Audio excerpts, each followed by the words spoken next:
আমাদেরকে দেখতে হবে যে বিগত কোভিডে আমাদেরকে কি শিক্ষা দিয়েছে, কি শিক্ষা আমরা নিয়েছি, আদৌ কি নিতে পেরেছি কিনা।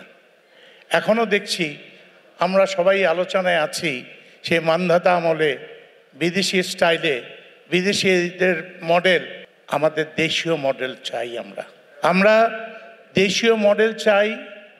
এখনও গ্রাম অঞ্চলে হেঁটে গেলেও এখনও ওই কবিরাজের দৌরাত্ম্য, এখন পর্যন্ত সাধারণ মানুষ তাদের উপরেই বিশ্বাস করেই চিকিৎসা সেবা করছে।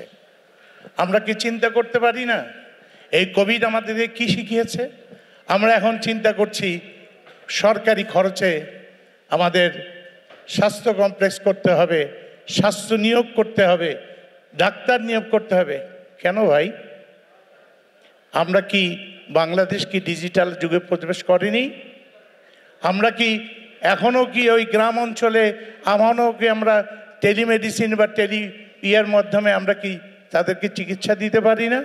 একটা সেন্টার করে শহরে যে এখন পর্যন্ত আমরা ডাক্তারদেরকে গ্রাম অঞ্চলের নিরাপত্তা দিতে পারি নাই, তাদের শিক্ষা ব্যবস্থা করতে পারি নাই, তাহলে কেন আমরা এই চিন্তা ভাবনা করছি? আসেন প্রাইভেট সেক্টর নিয়ে। আপনারা কি দেখেছেন কত পার্সেন্ট এনজিও আপনাদের সেবা করছে? আজকে যারা এনজিওর কথা বলেন তারা বিদেশ থেকে টাকা নিয়ে আসেন, বড় বড় গাড়িতে চড়েন, বড় বড় বেতন নিয়ে চলেন এবং আমাদেরকে উপদেশ দেন গ্রাম অঞ্চলে যান। দেখেন আজকে এই বেসরকারি যারা আছে তাদের কি সরকার উদ্যোক্তা হিসেবে স্বীকার করেছে? আমি জানি এই ডায়াগনস্টিক সেন্টার, হাসপাতাল, ক্লিনিক অনেক লুফল্ট আছে, তাদেরকে তো সুযোগ দিতে হবে।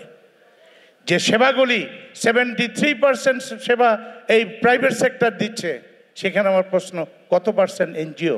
আমরা চাচ্ছি আমরা এই আলোচনায় আমরা প্রাইভেট সেক্টর কিভাবে সরকারের সাথে আমরা সম্পৃক্ত হতে পারি, কিভাবে আমরা পিপিবির মাধ্যমে আমরা সরকারকে একটা প্রয়োগ করতে পারি। আজকে আপনি দেখেছেন এখানে সুপার স্পেশালাইজড হসপিটাল কত কোটি টাকা খরচ করছে, কার পয়সা খরচ করেছেন? এই পয়সাগুলি খরচ করে আমরা কি সুপার স্পেশাল, এখানে কি আমরা কোনো রকম সুপার স্পেশালিটি ট্রিটমেন্ট দিতে পারি না? আমরা কি আনতে পারি না? আমাদের কি ডাক্তারদের অভাব আছে?